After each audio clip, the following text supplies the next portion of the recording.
All right, let's talk about one of the biggest questions every single new business owner has to face. Google ads or Facebook ads? You've got your first bit of marketing cash. Where do you put it so it actually brings money back in the door? Let's get into it. Okay, so picture this. Your business is finally live. You've managed to scrape together your first marketing budget, that first $1,500, and you're ready to go get some customers. But man, it feels like that money could just disappear in a flash if you pick the wrong horse. It's a classic and honestly a super stressful dilemma. And here they are, the two heavyweights fighting for your budget. But I'm gonna let you in on a little secret, especially for 2026. The biggest difference between these two isn't about the tech or the buttons you click. It's about the psychology of the people using them. And if you can understand that, well, you've cracked the code. So let's dive into the main idea for this whole thing. I want you to think about it like this. Are you a sniper or are you a party crasher? Seriously, this one little analogy is going to completely change how you think about your ads from now on. See, before you even start worrying about keywords or ad creative, you have to get inside the head of the person on the other end. What are they doing in that moment? Are they actively looking for an answer? Or are they just, chilling out on their phone? This is your Google user. We call them the sniper.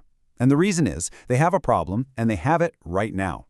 Think about it. When someone types emergency dentist near me into that search bar, they are in pain and their wallet is out. They are literally hunting for someone to pay to solve their problem. That intent, it's through the roof. And then you've got the Facebook or Instagram user. We call them the party crasher. They are not looking for you at all. They're at a digital party, right? They're scrolling through photos of their friend's vacation, watching some funny cat videos. Your ad is an interruption. It's the uninvited guest. You have to be so compelling, so eye-catching that you literally make them stop scrolling. You're not capturing a need. You are trying to create one out of thin air. So we have the hunter and we have the partygoer. Now let's switch gears from psychology to strategy, and let's look at the actual numbers that show why one of these is pretty much always the first move for a new business. And this is why. This quote says it all, doesn't it? For a small business, cash flow isn't just a number. It is literally the oxygen that keeps the lights on. You don't have the luxury of waiting 6 months for some brand awareness campaign to hopefully, maybe pay off. You need sales like yesterday. Now, let's break this down because it's really interesting. You might look at this and your eyes go right to that cost per click and you think, whoa, Google is way more expensive. But look at the next two lines. The intent to buy on Google is extreme. On Facebook, it's low. And that flows directly into the conversion rate, which is 2, 3, sometimes even 4 times higher on Google. So yeah, you're paying more per click, but you're paying for a way better click. So the main takeaway here is really simple. Go where the money is already in motion. Use Google to scoop up all that demand that's already out there. Find the people who woke up this morning needing what you sell. Get that cash flow, get that oxygen, and then you can start thinking about crashing some parties over on Facebook. Okay, so the strategy is set. Google first. You're pumped, you're ready to go. But there's a catch. A really big one, actually, that trips up almost everybody who's just starting out. The problem is that Google Ads today isn't this simple tool it used to be. It's become this enterprise-grade cockpit, It's built for huge agencies with teams of experts. For a small business owner, it's terrifying.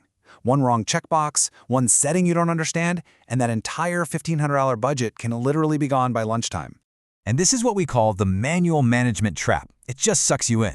You've got the UI grunt work, which means you're spending your nights trying to figure out their constantly changing interface instead of working on your actual business. Then there's the setting complexity risk. It is a minefield of hidden options that can drain your budget. And finally, you're stuck doing reactive guesswork, trying to figure out what to do next by looking at a spreadsheet of old data. It's a nightmare. So it's this weird paradox, right? The best place to spend your first dollars is also the easiest place to waste them. So how do you get that sniper-like precision of Google without having to become a full-time ads expert? Well, the answer isn't to study for months. The answer is a whole new way of doing things: automation. And this is where something like Aimey comes in. It's what's called an autonomous AI agent. And basically, instead of you having to learn the machine learns your business. The key thing is, it was built from the ground up specifically for small business owners, people who need to be the CEO, the salesperson, and everything else, not a digital marketing nerd. And you can see just how different the whole process is from the very first click. There are no intimidating blank pages or a million settings to choose from. You just start with the one thing you already have, your website address. That's it. And from just that one little piece of information, in about 2 minutes, Aimey does all of that initial setup that would normally take you hours or even days. It scans your business, it finds the right keywords, it writes the ads, the whole thing is just done. But launching the campaign is really just the beginning. This is where it solves that reactive guesswork problem we talked about. Aimey's AI engine is like having your own ads manager working around the clock 24/7. It's constantly optimizing your bids, your budgets, and your keywords in real time to get you the absolute best results. So you go from that terrifying, complicated cockpit we talked about to this, a really simple, clear dashboard that just shows you the stuff that actually matters. Your leads, your sales, your return on your ad spend. All the complexity is still happening, but it's happening behind the scenes, managed for you by the AI. And let's just put a number on that. On average, people who use this see an 80% reduction in all those manual tasks. Think about that. That's time that you get back to focus on your customers, on your product, on actually growing the business instead of just managing ads. Which really brings us to the final thought I want to leave you with.